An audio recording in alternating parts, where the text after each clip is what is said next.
dia, pessoal. Mais um 3 em Pauta no ar pela Rádio Ômega, para a Rádio Ômega de Santos, para a Baixada Santista e para todo mundo via internet, pelo Facebook e pelo site da Ômega também. Hoje o 3 em Pauta está desfalcado. Hoje eu voltei, mas a Cris Carvalho, ela está com outro compromisso profissional, não está presente, mas desfalcado em termos de apresentadores, porque tem um a menos, mas temos dois convidados também. E Anderson Firmino aqui do meu lado, tudo bem?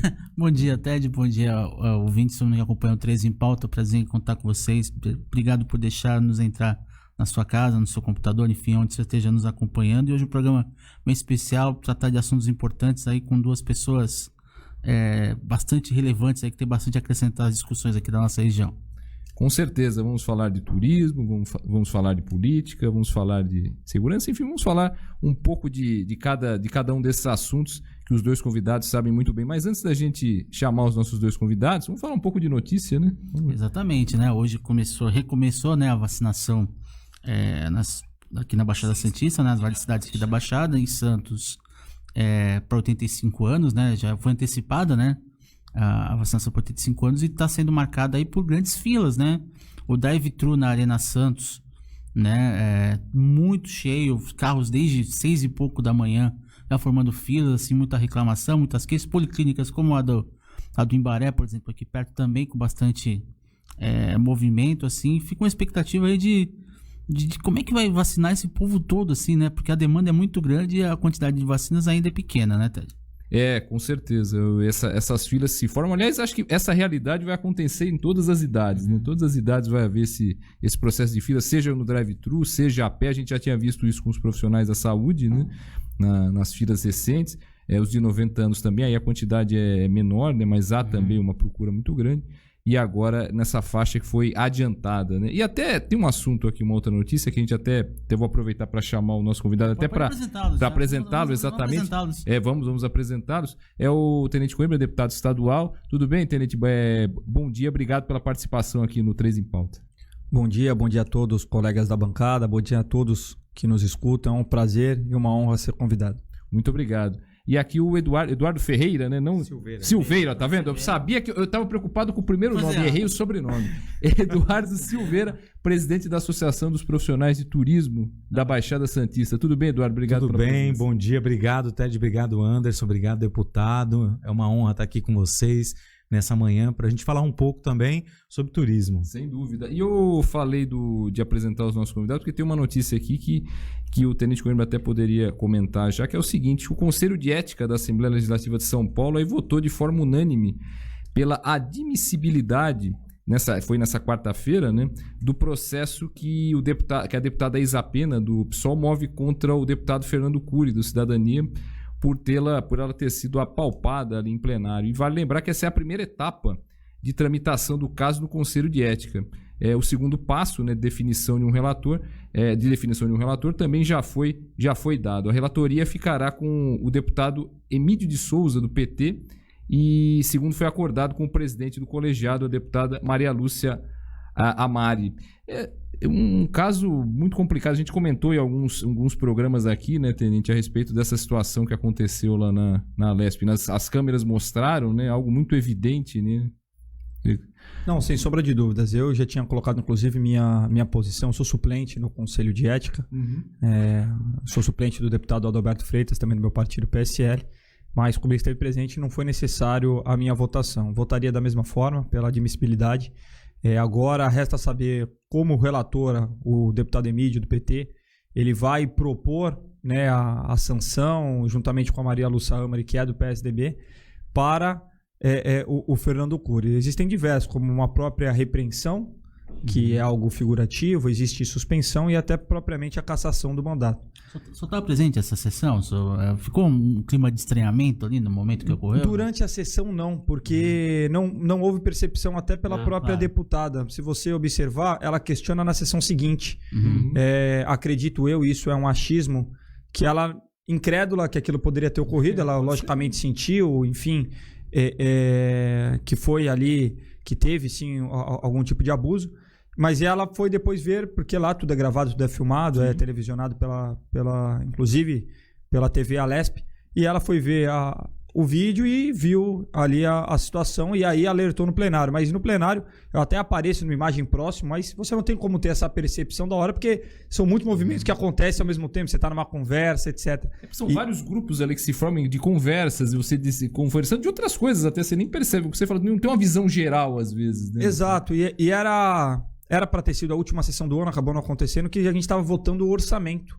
Né, até votei contra o orçamento por discordar de algumas coisas, mas estávamos conversando tecnicamente todos os grupos tentando alterar algumas coisas do orçamento, como vota, como não vota, e aí aquela situação realmente triste que aconteceu e espero que o Conselho de Ética tome as medidas cabíveis. Sem dúvida. Temos mais notícias aí. Né? Exatamente. Ontem o prefeito de Guarujá, lá, o Walter Suman, teve uma reunião com o presidente da Autoridade Portuária de Santos, né, o Fernando Biral, cobrando da autoridade portuária a participação, entrar com um aluguel social, entrar com uma ajuda ali às famílias que foram diretamente atingidas pelo incêndio lá na prainha, né, em Vicente de Carvalho, assim, cobrando até porque a área ali, onde fica a prainha, ali tem uma linha férrea, tem a parte ali que é pertencente ainda à autoridade portuária e tal, então cobrando atitudes, tem a questão habitacional também que envolve ali, que também vai ter que ter de alguma forma, alguma anuência da SPA, né? O deputado até está com uma iniciativa aí de ajuda, né? De colaboração, para recolher famílias, mantimentos, roupas. É triste nesse tipo de situação, que é recorrente, né? Infelizmente, aprendi isso com meu pai, com a minha mãe, a gente sempre tem esse tipo de movimento, não é um movimento político, né? A gente aproveita divulgando nas redes pela amplitude que temos nas redes sociais, mas a gente tenta desvincular de qualquer movimento político. Eu falo que quem está fazendo não é o deputado nem o tenente, é o Matheus. Né? Mas, infelizmente, eu acho que as pessoas, nesse momento, elas precisam se ajudar, precisam se unir, porque ter a situação de perder exatamente tudo.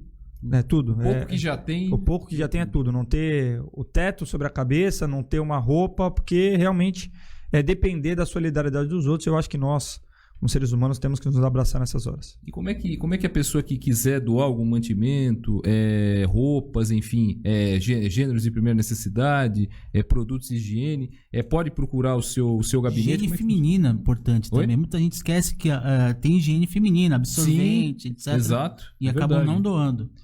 Deixamos à disposição duas situações. A primeira dentro do nosso gabinete, na Avenida Pedro Lessa, 3107, em Santos. E a segunda pelas nossas redes sociais. Se entrar em contato conosco, né, eu mando alguém buscar, eu vou buscar pessoalmente, a gente vai reunir, não estamos esperando reunir muitas coisas. Falar, vocês vão entregando conforme isso, a cada 2 dias a gente já vai lá e já entrega para o Fundo Social de Solidariedade e também para uma líder comunitária do Guarujá. Não, é importante. Porque elas precisam de imediato. Não adianta você segurar uma semana e a pessoa tá passando fome, tá passando uma necessidade hoje. Só para fazer volume, para dar impressão. Então não é esse o nosso objetivo. Tanto que eu não tô dando nem publicidade e as doações estão sendo recebidas. Para não atrelarem alguma coisa política. Eu anunciei. Quem quiser ajudar, ajuda. E o que tá chegando pra gente, a gente já tá distribuindo. Sem dúvida. Tem mais uma notícia aqui, que não é de outro assunto. É a respeito do projeto de lei 575 de 2020 do deputado estadual Paulo Correia Júnior, do DEM. Ele proíbe, né, o acorrentamento de animais domésticos. Ele foi aprovado nessa quarta-feira. Ele tem abrangência estadual, né? E esse projeto, essa lei, né, proíbe que os animais fiquem presos sem a possibilidade de caminhar e se alimentar. Aí, caso a norma não seja cumprida, o infrator está sujeito à multa. O valor será de acordo com a quantidade de animais. E, além disso, poderá ser dobrado, né, o valor ou até mesmo triplicado se o animal de estimação apresentar qualquer tipo de sequelas ou feridas por consequência dessa prática e se o infrator for reincidente. O tipo de ação importante, mas demanda uma fiscalização que às vezes não vem do próprio poder público, vem do vizinho, vem de quem vê, né? Isso é também importante, né, Tenente? Eu parabenizo o deputado Paulo pela iniciativa, enfim, é uma lei importante, mas você tocou num ponto muito objetivo, né? Existem diversos tipos de leis que as fiscalizações, elas acabam sendo impossíveis de ocorrer de forma direta. Como é que você vai fiscalizar dentro da casa de um munícipe se o cachorro está acorrentado ou não? Até porque já temos as leis de maus tratos. Mas fato é que sim, a gente precisa ter todos os cuidados, inclusive jurídico, para o bem-estar animal. Hoje a gente tem o animal não só como um animal de estimação, mas até como um refúgio de uma parte psicológica para muitas pessoas. Tem as pessoas que que tratam até como se fossem próprios filhos e tal. Então, assim, eu amo os meus animais e acredito sim que tem que ter esse olhar diferenciado, mas bate muito nessa parte da fiscalização que sim é comprometedora. Eu vou falar uma última notícia aqui, até vou querer a opinião do Eduardo daqui a pouco. É o seguinte, ontem teve uma assinatura de um protocolo de intenções entre o Invest São Paulo, né, que é a agência de fomento à economia do estado, governo do estado de São Paulo, com várias prefeituras aqui da região, principalmente para isso, para poder desenvolver negócios, enfim, gerar emprego, com essa iniciativa para poder fomentar a economia aqui da região. Teve presente na solenidade de Praça dos Bandeirantes o secretário de Desenvolvimento Regional, Marco Vignoli, a secretária de Desenvolvimento Econômico, a Patrícia Ellen, e vários prefeitos aqui da região, de Santos, de São Vicente, de Praia Grande, de Bertioga, e foi uma iniciativa do presidente do LIDE, né, o Jarbas. Que, aliás, né, Jarbas Marques, né, o presidente do LIDE. Breve estará comparecendo aqui ao programa também. Eduardo, onde é que o turismo entra? Assim, porque o turismo ele movimenta muito dinheiro em situações normais, mas a gente está num contexto bem diferente, bem adverso aí para o turismo. Totalmente. Como é que você vê esse tipo de ideia de fomento de emprego, de geração de empregos assim, com o turismo, que é uma indústria importante, mas que está diretamente afetada pelo momento que a gente vive? Eu queria começar falando assim, 2020 foi um momento de ressignificação, né? Para todos os profissionais do turismo, todo mundo que trabalha no turismo. Realmente a gente parou com tudo que a gente fazia, né? A gente trabalha com deslocamento, aglomeração, com a viagem das pessoas, com o sonho, e isso foi um momento que foi interrompido. Por outro lado, a gente tem que entender o seguinte, que o turismo, ele engloba quase 50 atividades econômicas. Quando eu falo de turismo, não estou só falando de hotelaria, companhia aérea, de agência de viagem, de operadora, não. Eu tenho meios de transportes, eu tenho a área de entretenimento, eu tenho a área de cultura, eu tenho as pessoas que trabalham no back-office, né, de eventos também. Eventos foi muito atingido, a gente precisa falar sobre isso. E é um setor que ele é gerador da economia, assim, de forma surpreendente. A nossa região ainda, né, não entendeu o papel do turismo, acho que na retomada econômica. Isso é uma coisa que a gente vai ver a partir de agora, porque as pessoas querem manter o sonho de viajar. O sonho está aí, então o sonho não acabou. Então o que os profissionais fizeram? Nós estudamos aquilo que era da nossa área, criamos protocolos e isso está gerando uma nova demanda de empregos, inclusive, de novas oportunidades para as pessoas. Veja, eu já comentei outro dia, o Porto de Santos está sendo automatizado.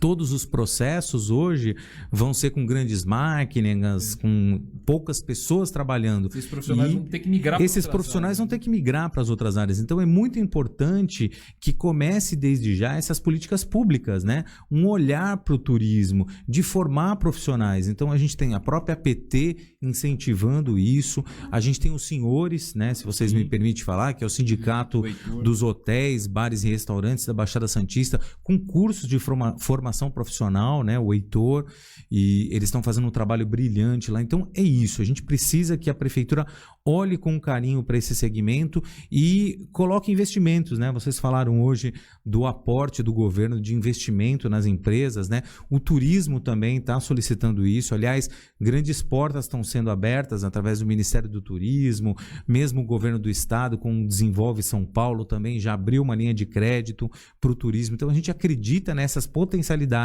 e com certeza isso vai ser um diferencial para gerar renda na nossa região. Até antes tem mais uma notícia para encerrar, mas eu queria fazer uma pergunta pro Eduardo a respeito dessa.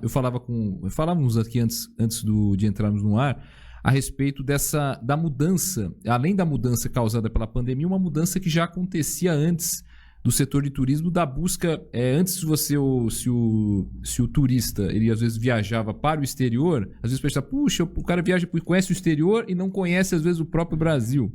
E só que estava havendo uma migração, uma mudança, melhor dizendo, de destino. Você viajava no Brasil, mas você procurava destinos mais próximos, que há casos em que a pessoa não conhece os destinos, às vezes a cidade vizinha ou cidades do próprio estado, e com diárias mais curtas. Como é que, diante de tudo isso, uma crise que já existia, não só no setor do turismo, mas crise geral, que mostrou isso. Aí você vem a pandemia. Como é que é o incentivo? Como é que é possível trabalhar, Eduardo, nesse momento, você que representa uma associação de profissionais de turismo, como é que vocês têm feito para sobreviver, digamos assim? Porque você falava desse fomento, até o Anderson falava, como é que é possível trabalhar num momento de pandemia, já que muita gente não pode nem sair de casa? Olha, a gente está acreditando muito primeiro na vacina, né? E principalmente na nossa região, que é uma região onde as pessoas de mais idade moram, né? A maior parte da população, e é a população que está começando a tomar a vacina. Então a gente acredita que essa faixa de idade é a primeira que vai sair para viajar. Sim. Já aconteceram, já tem acontecido desde das aberturas, né? Onde encerrou o lockdown e a gente começou um processo gradual de reabertura das cidades, da economia, da retomada da atividade, assim, de controle de espaços, de aglomeração. Então os hotéis hoje trabalham com capacidade reduzida, novos protocolos foram instalados para isso. Então, assim, existe já isso, existe segurança. Quando eu falo em protocolo também, é importante afirmar o seguinte, relembrar, os protocolos de segurança e higiene sempre existiram no turismo. Exato. É que eles não eram falados. Quando você vai, por exemplo, num buffet, quando você vai num hotel, a comida no buffet ela é toda controlada, existem processos, né, de higiene, sanitização, de como proceder, o próprio alimento é levado para testagem. Os hotéis, por exemplo, quem é que não quer chegar num hotel e ter um quarto limpinho, cheiroso, bonito, né? Todo dia o quarto arrumado pela camareira, troca de roupa, troca de toalhas. Então, tudo isso sempre já existiu. Agora, mais do que nunca, esses processos eles estão intensificados, né? E o turista, né? E nós passamos a observar isso, né? Isso voltou para a nossa realidade com mais atenção. Então as pessoas passaram a dar isso. Então há possibilidade hoje de viajar, já estão começando a retomadas da viagem, mas a gente acredita que agora, após a vacina, nós vamos ter um crescimento exponencial porque as pessoas precisam disso. É uma higiene mental você viajar, você estar com a sua família num outro destino, como vocês estavam comentando aí na outra matéria, né, falando dos pets, a gente tem viagem pet friendly. Hoje o pet é membro da família, né? Ele é um filho, ele faz parte desse ambiente. Aliás, os pets foram muito importantes nessa época de pandemia. Eles ocuparam o tempo das pessoas, como as plantas. Então há todo uma ressignificação e, até falando assim, há uma mudança comportamental da sociedade. Então é isso que nós estamos vivendo hoje, um período de transição comportamental. E o turismo, como atividade econômica, como atividade de lazer, de descanso, ele tem acompanhado essa evolução e ele está preparado para receber as pessoas. Maravilha. Então eu queria aproveitar e chamar o público, né, a pessoa que está acompanhando a live, a comentar, mandar seu comentário, porque amanhã tem sorteio de pizza da Soloviádio. Amanhã todo mundo que participar ao longo da semana vai participar do sorteio. Uma pizza bem gostosa, bem saborosa lá da Soloviádio. Os convidados podem até participar, mas mandando mensagem amanhã, por favor. Hoje não dá. Participar. Não estão excluídos da... Já tem umas mensagens aí, Ted? Então. Tem algumas mensagens aqui.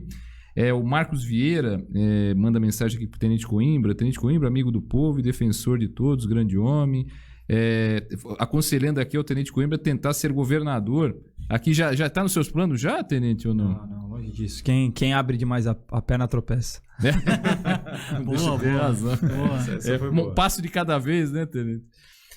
Até uma última notícia que eu queria comentar aqui com o Tenente, aproveitando, só para fechar esse bloco de notícias, é a respeito que o governador João Dória anunciou ontem, né, quarta-feira, a aquisição de 2.500 novas câmeras corporais para a Polícia Militar do Estado de São Paulo. Essas câmeras portáteis, elas são acopladas, né, aos uniformes dos policiais militares e gravam automaticamente todas as atividades policiais durante o turno de serviço, transmitindo, né, as imagens em tempo real para centrais específicas, né, e garantindo um acompanhamento instantâneo das ações policiais em diferentes regiões do estado. É o tipo de prática, né, Tenente, que serve não só para o trabalho do policial com o bandido, com quem ele está perseguindo, abusos, né? E dos abusos da própria classe, que pode ser identificado também, que afinal o policial, como toda área, tem os maus elementos, como toda área profissional.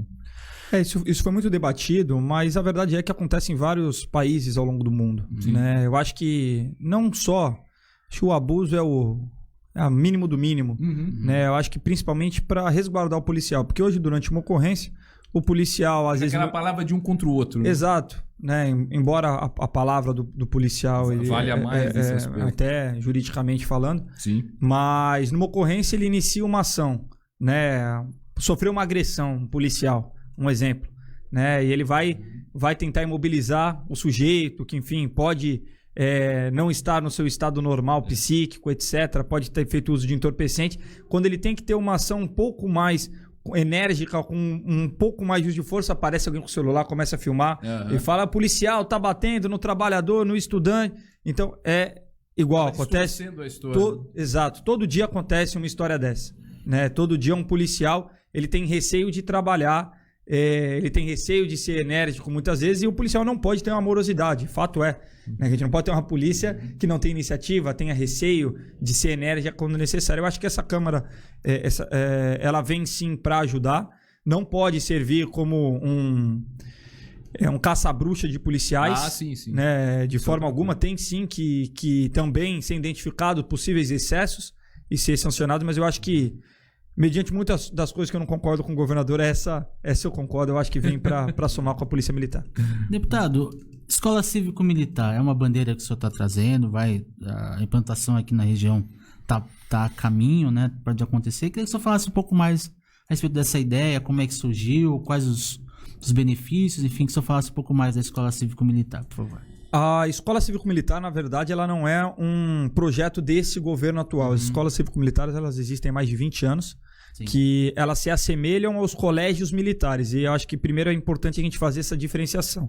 O colégio militar, ele é vinculado à pasta das Forças Armadas, que tem como público-alvo os filhos de militares. É aberto também uma parcela para a parte civil, mas o público-alvo são os filhos de militares. Aqui no estado de São Paulo, temos um que inaugurou no ano passado, que é o Colégio Militar de São Paulo, lá em Santana, no CPUR, né? E ele funciona. As escolas cívico-militares, elas são diferentes. São escolas públicas de Fundamental 2 e ou médio, né? Voltado para o público convencional. Então, não tem processo de admissão, não tem custos, etc. Né? E o investimento também ele é menor se o comparativo. Mas fato é que com essas escolas cívico-militares, você implementando disciplina para o aluno ver a aula e dando a possibilidade do professor dar aula em sua plenitude, porque esse é um ponto já importante destacar, o professor ele continua sendo professor, o militar não é professor, os índices aumentam. Que índices são esses? O índice do IDEB, que é o que mede a nossa educação básica. As escolas cívico-militares que foram implementadas em colégios convencionais tiveram um acréscimo de mais de 20% de nota no IDEB. Isso não é achismo, isso é estatística. Tiveram uma diminuição de 50% de evasão escolar. Tiveram mais 75% de pessoas com a idade correta estudando, né? Sem ter uma idade diferente da onde ele deveria estar estudando. Então, os números eles comprovam, né, que o benefício dessas escolas cívico-militares, isso começou há quase 20 anos atrás. O próprio secretário de Educação, hoje do Estado de São Paulo, o secretário Rossielli, quando era secretário no Amazonas, antes de ser ministro, ele implementou diversas por lá, né? E esse modelo de estrutura, de disciplina que é trazido com respeito e dando as liberdades individuais para os alunos também, leva ele a ter uma disciplina maior na vida e, consequentemente, dentro do ambiente escolar. Porque os nossos irmãos orientais, eles têm, né, uma grande inteligência. Você vê a disciplina deles ao longo da vida, ao longo da parte escolar, esse é o grande diferencial. O fato é que, infelizmente, em muitos colégios, principalmente os nossos estaduais, virou uma grande balbúrdia. Né? É aluno usando entorpecente dentro de sala de aula. A minha sogra é professora do estado. Tem aluno que fuma maconha e sopra na cara dela, dentro da sala de aula. Sério? É isso que está virando o nosso banco escolar. Então, assim, e quando a gente vê movimentos tentando impedir esse tipo de ação, a gente fica bem triste, porque não pensam numa questão efetiva, mas tentam trazer uma questão política que eu acho que não é o caso. Porque eu sempre bato nessa tecla. Não é um projeto desse governo, é um projeto anterior. E dentro do estado de São Paulo não tinha. Então, criamos a frente parlamentar pela implementação das escolas cívico-militares para tentar adesão. Hoje já é uma realidade. Estamos implementando em Sorocaba, estamos implementando em São Vicente, estamos começando a implementação aqui em Santos e vamos implementar no Guarujá e em Pirassununga. Em São Vicente já tem as unidades? Já. Em São Vicente vai ser a Jorge Bierrenbach, né, que é no Rio Branco, na área continental, uma área de vulnerabilidade, porque tem a questão de ser Fundamental 2. Inevitavelmente tem alguns requisitos. Quais são esses requisitos? De 500 a 1.000 alunos, nota do IDEB da escola ela tem que ser abaixo da média do estado e ter uma situação de vulnerabilidade. A vulnerabilidade ela é subjetiva, pode ser desde algum caso criminal até alguma ameaça, algum tráfico de entorpecente, como pode ser os alunos que lá estudam, que moram em áreas vulneráveis da cidade. Aqui em Santos estamos estudando a implementação, mas está bem encaminhado o Ayrton Senna, na escola Ayrton Senna, no Canal 1. E no Guarujá também iniciamos. No Guarujá ela vem pelo Estado, né, porque quem aderiu também foi o governo do Estado, na conversa com o secretário Rossielli, e com o próprio vice-governador. O Estado aderiu e destinou 2 escolas estaduais. A do Guarujá vai ser na Marechal do Ar, que é aquela que fica anexo à base aérea, né, me fugiu agora o nome do bairro, mas enfim, anexo à base aérea de Santos. E a outra vai ser em Pirassununga, né, que também é uma região que tem muitos militares que lá trabalham, porque inevitavelmente você precisa fazer uma seleção, e o programa ele coloca que os militares que vão atuar nessa escola, eles têm que ser oriundos da cidade, para conhecer o dia a dia, etc. Então não tem como você pegar uma cidade, um exemplo, Peruíbe, né? Peruíbe não tem um batalhão próximo. Se você fazer o levantamento dos militares que lá estão, são poucos para fazer qualquer tipo de seleção. As cidades são escolhidas de acordo com a necessidade e com a configuração dos Exato, porque os militares que eles trabalham lá, eles são militares da reserva, das Forças Armadas, que eles vêm num regime chamado PTTC, que eles voltam à ativa para ganhar 1/3 a mais do que eles ganhavam na reserva. Então o custo, né, uma das mentiras que contar, a escola cívico-militar custa 3 vezes mais do que a convencional. Uma mentira, ela custa 6 a 7% a mais de investimento. E esses militares eles atuam na escola como ajuda na direção, né, um militar comandando os outros militares como assessor do diretor, e os outros trabalhando na questão da parte cívica, trabalhando na questão de um contraturno, nos corredores, etc. Até aproveitando o tema formação, queria perguntar ao Eduardo a respeito da formação do profissional de turismo, né? O que a tecnologia e até a própria pandemia, né? O que mudou, o que acrescentou na formação do profissional de turismo? O que ele tem que ser de diferente para se destacar também no mercado que ele atua, que afinal é um mercado muito concorrido? Você sabe que você tocou num ponto muito importante, que a gente tem levantado essa bandeira desde o ano retrasado, falando de formação, não só da formação de novos profissionais, né? Até como ajudar no ensino hoje médio, para que as pessoas tenham também esse papel cívico. Eu acho que realmente essa escola cívico-militar ela é muito importante, ela vem no momento como divisor de águas dentro da sociedade. Parabéns, deputado, parabéns para todo mundo que luta por isso. Acho que tem realmente que ser implantado. E para o turismo, veja bem, o segundo curso de turismo no Brasil, o mais antigo, nasceu em Santos, com a antiga Hélice, quem lembra, né, da Hélice, que depois virou Unimonte, enfim. É triste falar que esse curso acabou, esse curso deixou de existir. Depois nós passamos aqui a receber uma outra universidade particular, que é a Unip, que também acabou lançando o curso, né, de bacharelado em turismo, e o curso também acabou. Então, veja, há um problema sério nessa questão mesmo da valorização do profissional. Ou seja, o profissional não é valorizado e as pessoas não querem mais trabalhar com isso. Como é que pode? E a gente tem um segmento que é muito importante. Então a gente precisa resgatar isso dentro de uma cidade como a nossa. Como a nossa, numa região como a nossa. Imagina se a gente ampliar isso. É óbvio que existem alguns cursos técnicos, por exemplo, nós temos a ETEC aqui na nossa região, né, que é estadual e fornece o curso gratuito de agenciamento, e ela já também prepara para o curso de guia de turismo. Mas a gente precisa de um investimento, de um olhar do Estado, do Ministério da Educação para isso, para essas políticas públicas, realmente de olhar para o turismo, para a formação técnica, para desenvolvimento de novos projetos para essa formação da população, para que a gente venha a ter esse profissional no mercado qualificado. Quando você fala assim da formação profissional, né, o que precisa ter um profissional, eu falo assim, acima de tudo é gostar de gente e querer atender gente. E aí você vai encontrar o seu caminho.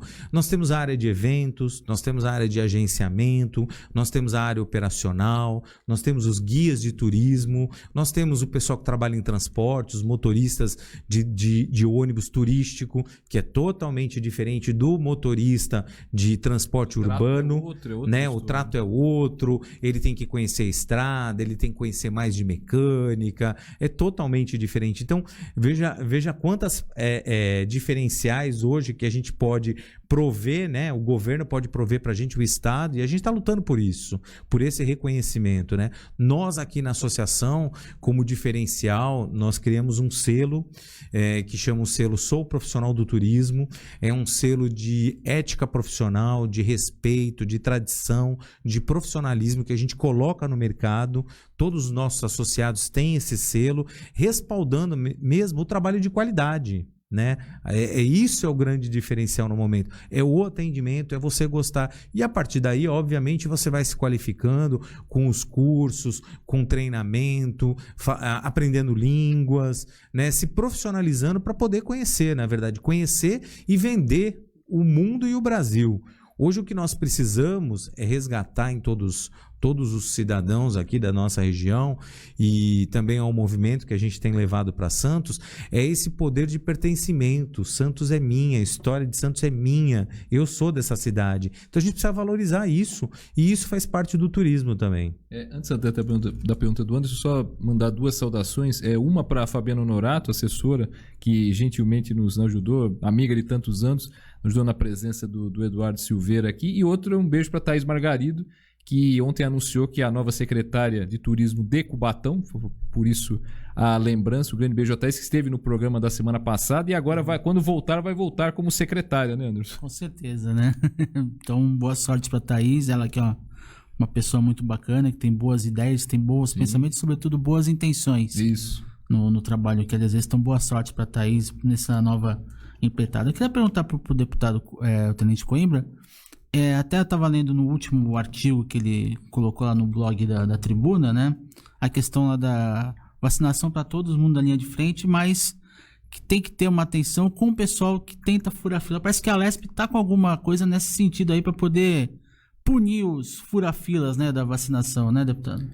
Aprovamos um projeto ontem, me fugiu a autoria do deputado, até perdoe o equívoco, mas que prevê exatamente isso, uma multa àqueles que furarem a fila, né? Uma multa, um valor bem elevado, porque esse é um absurdo, né? Assim como eu acho um absurdo também como está sendo classificado alguns tipos de critérios dentro do governo do estado para essa vacinação.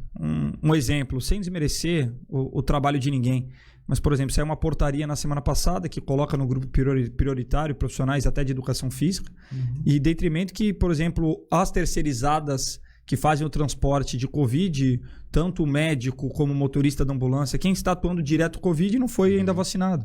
O pessoal do IML estava em contato hoje, estava tentando contato com a Secretaria de Saúde vindo para cá, porque o pessoal do IML não está sendo vacinado. E ele trata diretamente com o corpo de alguém que faleceu de Covid, que o Covid ainda está ativo. O pessoal do IML não está nessa lista de prioridades? Não está na lista de prioridades. Meu Deus. Então, assim, existem diversas falhas, e dentre essas falhas estão colocando outras categorias acima por pressões políticas, né? Não por efetividade, vamos ser bem sinceros, né? Lógico, todo mundo quer a vacina o mais rápido possível, mas a gente tem que ter critérios. Não é o estalar do dedo, vai ter vacina para todo mundo. Qual o primeiro critério? Linha de frente. Então vamos vacinar a linha de frente. Depois, quem tem a maior risco, né, de morte. Então são os mais velhos, são os idosos e quem tem comorbidades. E depois vai começando a vir as categorias. E eu falo isso com tranquilidade, porque a categoria de segurança pública, embora esteja diretamente, não parou de trabalhar nenhum dia, está enfrentando o vírus, está trabalhando como se não tivesse acontecido nada, está no final, né? Tá na parte das categorias e nem por isso está solicitando uma adesão acima. E outras categorias por pressões políticas, vemos até o próprio judiciário tentar passar na frente. Então isso é um grande absurdo. E para não se repetir as cenas que aconteceram, principalmente em Manaus, né, que questões políticas passaram na frente, a gente viu, enfim, filhas até de prefeitos, de governador, foi aprovado ontem de forma unânime na Lesp, né, e esperamos ser sancionado pelo governador. Não tem a ver com a Covid, mas não tem a ver com esse assunto especificamente. Eu vi uma manifestação sua, Tenente, num áudio até divulgado, dá o crédito aqui no programa Entre Linhas, lá na Santos FM, que o senhor falava a respeito do comércio, né? E em linhas gerais, eu queria até que o senhor comentasse a respeito. sobre que muitas vezes o justo está pagando pelo pecador. O bom comerciante, né, que se adequa às práticas dos protocolos de higienização, há um controle de pessoas, está pagando por aqueles que trabalham irregularmente, que fazem uma série de irregularidades, cometem uma série de irregularidades, não são punidos, e o bom comerciante acaba sendo punido. Eu queria que o senhor falasse um pouco a esse respeito, o que até a própria Assembleia Legislativa, dentro do seu papel, dentro da sua chance, tem feito para ajudar nesse sentido também? Primeiro, eu acho que é importante a gente pensar qual é o objetivo dessa restrição do comércio. Num começo, foi impedir as pessoas que elas transitassem para a gente estruturasse o sistema de saúde. Isso foi feito, foi criados hospitais de campanha, foi criados mais leitos e depois começamos gradativamente a flexibilizar e a voltar à atividade econômica, porque ninguém se sustenta um ano parado, né? As contas elas não param de vir. E depois disso, né, veio o processo eleitoral do ano de 2020 e logo no final do ano o governo do estado tentou já uma restrição com os comércios. Quando os próprios índices até então, eles estavam melhores do que na época de eleição. Então, não tinha uma objetividade, não tinha dados técnicos, muito menos a ciência que o próprio governador fala. O que tinha era a politicagem. E isso se refletiu em janeiro, enquanto o Santos tinha a possibilidade de entrar, os dados de Santos hoje, da Baixada Santista, corrigindo, não de Santos, são de fase amarela, quase verde. Temos só 2 índices dentro da fase amarela, possivelmente para a fase verde já na próxima. E estávamos na fase laranja, com vermelho no final de semana, impedindo o bar de trabalhar. Os nossos índices de ocupação de leitos de UTI Covid estavam melhores do que na época de eleição, e na época de eleição estava tudo aberto. Então não tem, a briga é exatamente por isso. Se, logicamente, tem falta de leitos, a gente entende processos restritivos, mas o comércio ele não pode pagar porque o comércio está com a preocupação. O comércio hoje ele funciona com 40% de sua capacidade, ele tem alguém aferindo temperatura na porta, ele tem o distanciamento, ele tem álcool em gel. Existem algumas exceções? Existem. Mas se você olhar, as festas clandestinas, e não é segredo para ninguém, acontecem à torto de direito. Na Baixada, a gente vê nas comunidades diversos baile funks acontecendo, a gente vê em casas noturnas tradicionais que estariam fechadas, festas acontecendo quase todo dia de forma clandestina. E o comerciante que está ali sofrendo, que é responsável indiretamente por 1, 2, 10, 20, 50 famílias, tendo que mandar as pessoas embora. E no final isso vira uma bola de neve, porque a pessoa é mandada embora, quem acaba pagando o auxílio-desemprego? Governo, né? E fica um tempo, porque a retomada econômica lá vai ser devagar, não vai ser num piscar dos olhos, ela vai ficar e vai precisar de uma forma assistencial maior. E quem paga a conta no final somos todos nós. Então, assim, eu acho que a minha crítica é principal porque utilizou-se política onde não deveria se utilizar. Né? Eu tive recentemente, até no Rio de Janeiro, lógico, o Rio de Janeiro não é tanto comparativa porque exatamente lá não tem estrutura que nós temos. E lá eles funcionam. Está tudo funcionando com as restrições de local, com máscara, com higienização, mas está funcionando. E se você colocar estatisticamente, a subida da segunda curva foi estatisticamente proporcional à nossa. E lá o comércio está trabalhando, lá o turismo está rodando. E aqui estamos sendo prejudicados. Essa é a nossa questão. Inclusive, Ted, deixa eu só fazer um complemento aí na fala do deputado. Veja o que aconteceu na Baixada. Os hotéis foram obrigados a fechar 2 meses. Numa cidade que recebe gente de fora, numa cidade portuária, né, que tem o turismo de negócio ainda, os hotéis ficaram 2 meses fechados e as pessoas foram para onde? Buscar alternativa no Airbnb. Ou seja, os apartamentos de temporada estavam lotados, os prédios, condomínios, todo mundo lotado. Todo mundo viveu isso, sabe disso. Então faltou realmente esse entendimento, esse olhar, né, deputado, para realmente para os negócios. Como eu falei, o turismo profissional ele é organizado, nós temos todos os protocolos, a nossa indústria está preparada. Ela a todo momento ela está mudando, ela está alterando, corrigindo o rumo. E a gente pagou, os bons pagaram pelos maus, né? Que foi o começo da sua pergunta realmente. As participações aí, Ted? Tem algumas aqui, o próprio Marcos Vieira aqui falando, elogiando aqui a Escola Cívico-Militar no Brasil. O próprio Marcos Vieira aqui, ele, pelo visto, ele reclamando aqui, ele é do estado do Maranhão, né? Ele reclamando, tem o Tênis Coimbra, tenho vergonha de ter o Flávio Dino como governador do meu estado do Maranhão. Fala aqui. Teria. Oi? Eu também teria. O Márcio Vieira aqui, tem uma série de comentários aqui do do Márcio Vieira. A Fabiana Honorato aqui mandando um beijo para mim, pro Anderson. Valeu, aqui, Fabi. saudando aqui a notícia que a gente deu a respeito da Thaís, né, a nova secretária de Turismo de Cubatão. A Sônia Maria Santos assistindo, a Ângela assistindo. Que mais? Depois eu vejo mais algumas mensagens aqui. Você tem mais alguma pergunta? Quer perguntar pro Eduardo? Você falasse do Santos Lovers. Né? O que é o Santos Lovers? Explicar pra gente aqui que essa é a nossa paixão. Autopromoção. Essa é a nossa paixão, literalmente. Você sabe que assim, esse ano de 2020 foi um ano de muito trabalho para todos nós no turismo, né? Todo mundo, a gente fechou as empresas, todo mundo foi trabalhar em casa, home office, mas era assim, no primeiro momento a gente teve que ajudar as pessoas a voltar para o Brasil, a resgatar as pessoas que estavam fora, que não tinham como voltar, voos cancelados. Então assim, foi um tempo muito difícil para todos nós, onde não tinha horário. Nós trabalhamos 24 horas até que a gente conseguiu trazer todo mundo de volta para o Brasil e estava todo mundo são e salvo em casa. E a partir daí, a gente começou a repensar naquilo, que a gente poderia fazer, qual era o papel do turismo na coletividade, na sociedade, o que a gente poderia fazer. E a gente pensou em muitas coisas nesse momento de mudança. Numa delas, e a gente já debateu aqui, é a transição realmente para o turismo nacional, é esse olhar regional. Nós precisamos trabalhar mais o turismo da nossa região. A gente viveu no nosso país um período muito grande de estabilidade econômica com o Plano Real. E as pessoas aprenderam a viajar, elas gostaram, elas curtiram realizar sonho. E elas foram para os Estados Unidos, elas foram para os parques da Disney, elas foram conhecer a Europa, elas viajaram o mundo todo. Então, essa foi uma porta que se abriu na vida das pessoas que não se fecha mais. E hoje a gente precisa o quê? Mostrar para as pessoas que a gente tem um Brasil lindo, que a gente tem uma história. Então, o Santos Lovers, ele nasceu com esse objetivo de mostrar para as pessoas que a gente está numa cidade de 475 anos, que todo mundo que vem para cá ama, elogia, e a gente precisa gostar mais, valorizar isso. Então, o Santos Lovers nasceu com esse sentimento de resgatar o orgulho do santista, essa questão de pertencimento, de você pertencer, tudo isso é meu.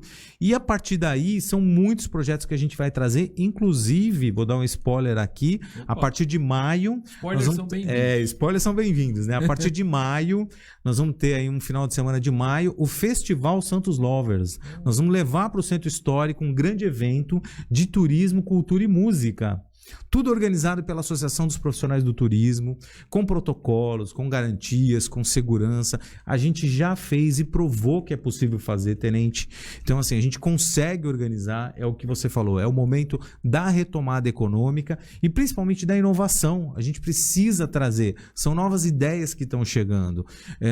No final do ano passado, a gente lançou o Walking Tour, que foi também um mecanismo, né, uma metodologia moderna de você fazer um city tour na cidade com garantia, com segurança. Então o Santos Lovers ele vem para isso. Primeiro para resgatar esse sentimento.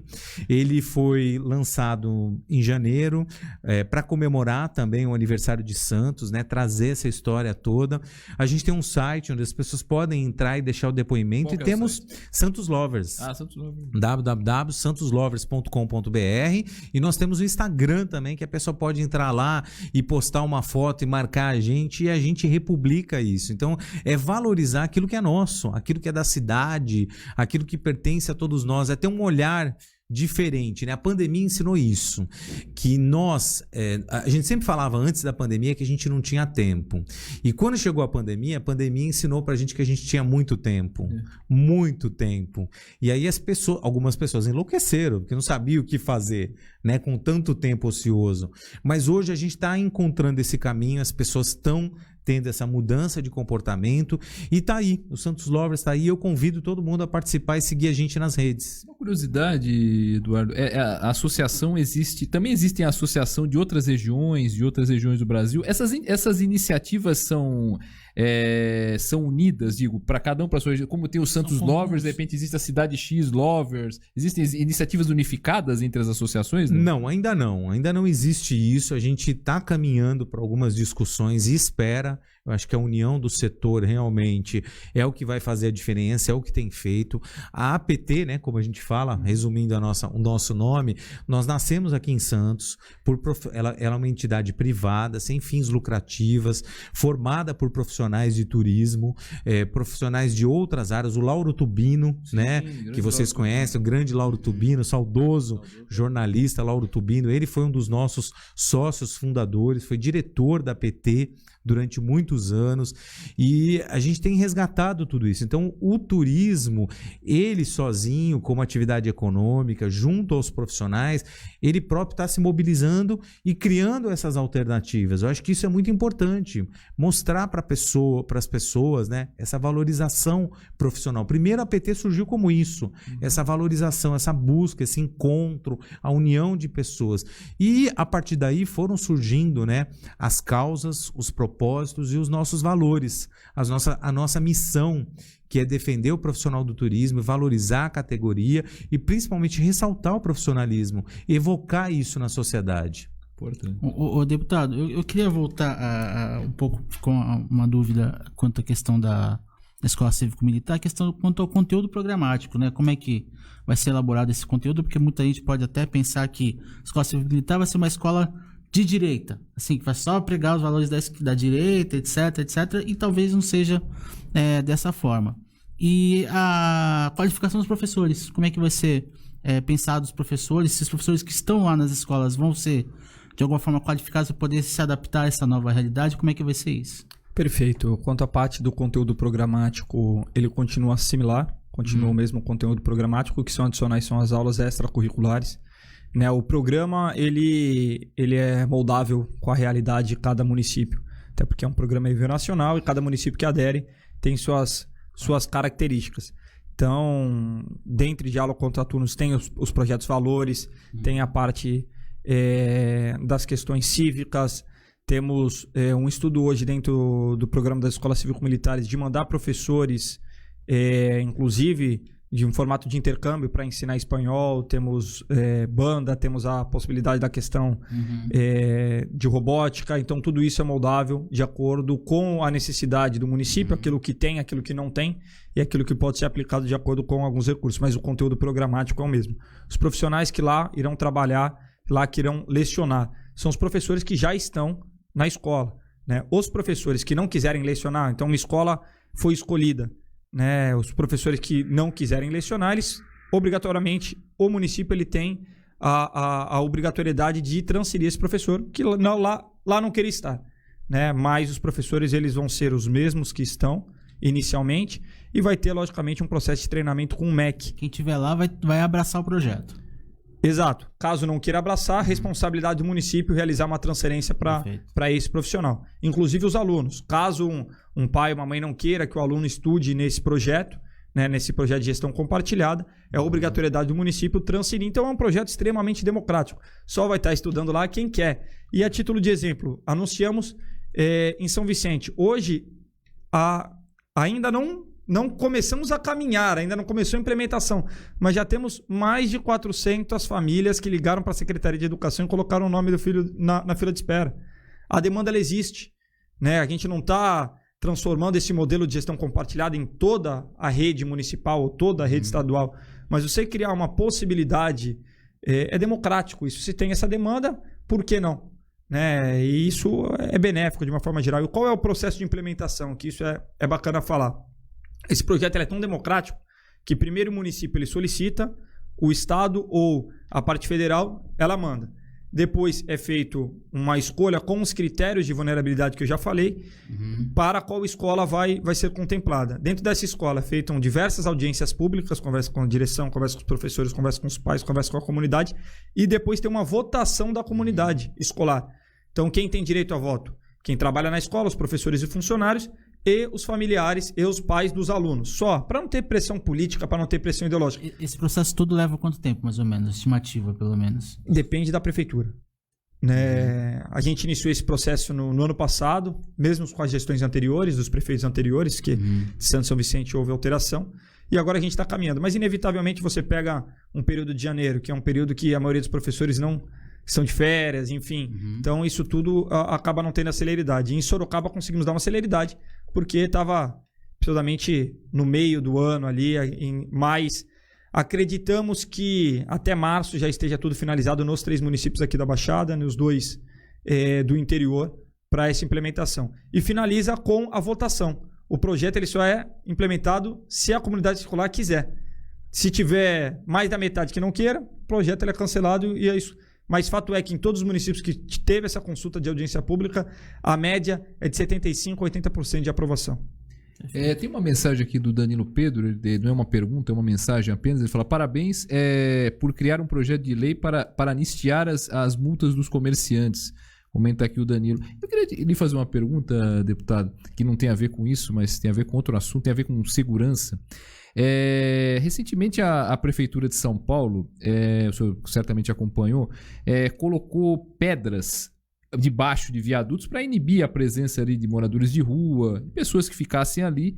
E em Santos foi feita uma prática semelhante, igual até pode-se dizer, embaixo do viaduto ali na entrada da cidade, recém-construído, e embaixo do viaduto ali sobre o túnel, né, perto da rodoviária. Algumas pessoas gostaram, outras pessoas acharam uma medida até antipática, às vezes até higienista.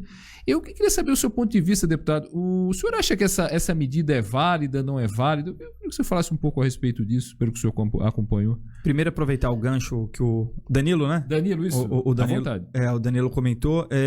Implementamos um projeto de lei de forma mais simbólica, né, como uma forma de anistiar os bares e restaurantes que foram multados nesse processo de pandemia. Na verdade, o nosso objetivo é dar uma publicidade que isso seja, até porque as multas elas são municipais, né, mas como um objetivo de dar uma publicidade que vereadores e prefeitos sintam-se comovidos, até por conta que o bar e o restaurante ele só está abrindo para sobreviver. Exato. Né, para não ter que fechar a porta, para não ter que demitir, enfim. E que tem esse processo nas mais diversas cidades. Então, agradeço aí a menção ao projeto. Foi implementado no início dessa semana. E quanto à parte das pedras, é uma discussão bem complexa, porque inevitavelmente tem em ambos os lados. Embora a gente tenha diversos abrigos nos municípios, etc., e tenha a possibilidade, sim, desse morador de rua ter um local para ficar, a gente entende também a parte de humanização de impedir. Mas fato é que a gente precisa sim ter esse controle. A gente vê, inclusive, no túnel ali próximo ao Clube dos Ingleses, né, virou uma mini Cracolândia. Se nós não entendermos ali que tem sim a questão de saúde, tem a questão de saúde, tem a questão da psicodependência, mas também tem a questão de segurança pública. Inevitavelmente, tivemos a repórter que teve os dedos decepados, temos diversos casos de assalto, porque inevitavelmente, estatisticamente, não é generalizando, mas estatisticamente diversos moradores de rua são utilizários de entorpecentes, são alcoólatras, utilizam álcool. Então, inevitavelmente, eles precisam eles têm, na verdade, precisam não, né? Eles têm alguma ação de conflito. E, enfim, é uma discussão bem complexa quanto a isso. Mas eu não critico a prefeitura, não, por essa ação. Eu acredito que tem que sim dar o subsídio, tem que dar o suporte para esse morador de rua, ele ter um abrigo, um albergue, enfim. As medidas têm que ser atreladas, né? Exato. Tem que ter essa parte política, social, mas também não dá para deixar a cidade de qualquer jeito, né? Diversos moradores de rua tomando banho em chuveirão, dormindo no calçadão, dormindo. Então, assim, existe e precisa ter essa parte de zeladoria. Perfeito. O programa está caminhando para o final, né? Eu queria fazer uma última pergunta aqui para o Eduardo. E o calendário da APT para esse ano, né? As atividades, as iniciativas, enfim. A gente continua ainda sob pandemia, né? Mas existe uma perspectiva de melhora somente para o segundo semestre por conta da vacinação e caminhando. Como é que está a agenda aí da APT para 2021? Olha, Anderson, a gente está muito, como eu falei, esperançoso com a vacina, né? Acreditando nisso. O turismo, de fato, para ele poder trabalhar, ele precisa ter um calendário, né? Hoje nós estamos vivendo, na verdade, um carnaval que não é carnaval, né? Não vai ser nem feriado. E isso nunca aconteceu na história do nosso país. Por outro lado, também, o carnaval é o período onde o turismo mais ganha dinheiro, mais arrecada, tem receita. Acho que é o principal momento do turismo. E, de uma forma geral, o turismo está se reinventando, ele está buscando outras alternativas. Então, nós acreditamos, sim, que para o segundo semestre a coisa vai estar mais estabilizada, até porque a gente já vai ter um número grande da população vacinada. A gente tem que falar de uma coisa importante na nossa região, que é a temporada de cruzeiros, que também não aconteceu nessa, e nós acreditamos que aconteça na próxima. Aliás, a gente depende da Anvisa ainda, isso precisa ficar claro. A gente precisa da mobilização política. Eu aproveito aqui a presença do deputado, peço a ajuda do deputado, porque a Anvisa não se manifesta. E a gente precisa da Anvisa, que a Anvisa confirme que a próxima temporada, 2021-2022, vai acontecer. Porque senão nós vamos ter o mesmo problema que aconteceu esse ano. Chega em cima da hora, a companhia fica de mãos atadas, ela não sabe o que fazer. E chega um momento que não dá mais tempo de você operar a temporada. Então, mais uma vez, a gente está sobre essa ótica, acompanhando isso. Então, nós estamos acreditando, Anderson, que tudo isso... Tá com voucher pendente, né? Não só voucher pendente para remarcar, porque muita gente já remarcou, mas você quer fazer uma nova compra. Quem não quer viajar de cruzeiro na temporada de verão? Tá todo mundo maluco, né? A gente já não teve essa temporada. Então, todo mundo apostando na próxima. Então, a gente precisa, assim, isso é um papel fundamental nosso. Então, nós estamos apostando nessas políticas, inclusive públicas, de incentivo ao turismo. Maravilha. Nosso eletrônico apontando já 11h30, né? Hora de dar tchau, né? Exatamente. Queria agradecer de pronto ao deputado Tenente Coimbra pela presença. A casa está aberta aqui para voltar outras vezes, falar de outras demandas, outras questões envolvendo o Legislativo Estadual. Obrigado aí e boa sorte aí ao longo do ano legislativo aí na Alesp. Eu que agradeço o convite e me coloco sempre à disposição para debatermos esses assuntos e outros. Me coloco à disposição também via redes sociais para qualquer crítica, sugestão. Enfim, é só digitar Tenente Coimbra, que em toda rede social a gente está lá incomodando, tá? A gente aparece em todas as redes sociais, Instagram, Facebook, Twitter, qualquer coisa. Até nessa nova rede social, o Clubhouse, já estamos lá. Já tá lá, meu Deus. Me convidem, por favor. Vamos lá. Me convidem. Eduardo Silveira, presidente da Associação dos Profissionais de Turismo da Baixada Santista, obrigado pela presença.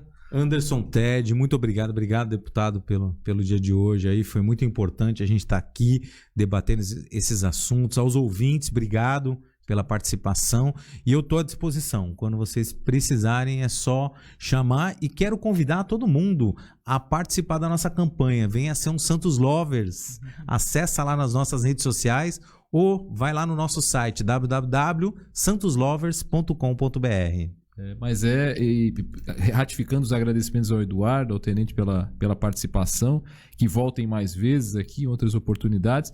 E essa campanha certamente vai ter uma adesão muito grande, porque quem vem a Santos ou passa a morar aqui ou passa a vir várias vezes seguidas. Já está, graças a Deus. Tem que vender água da fonte de Tororó em garrafinha. Sou defensor dessa boa ideia. Sem dúvida. Pessoal, muito obrigado para quem perguntou, para quem acompanhou o programa. Amanhã tem mais, sexta-feira, para fechar mais uma semana do 13 em Pauta, a partir das 10h30 da manhã, das 10h30 às 11h30. Muita notícia, muitos convidados, com muita informação para você diariamente nas manhãs da Rádio Ômega. Um grande abraço, pessoal. Até amanhã. Gente. Tchau. Tchau.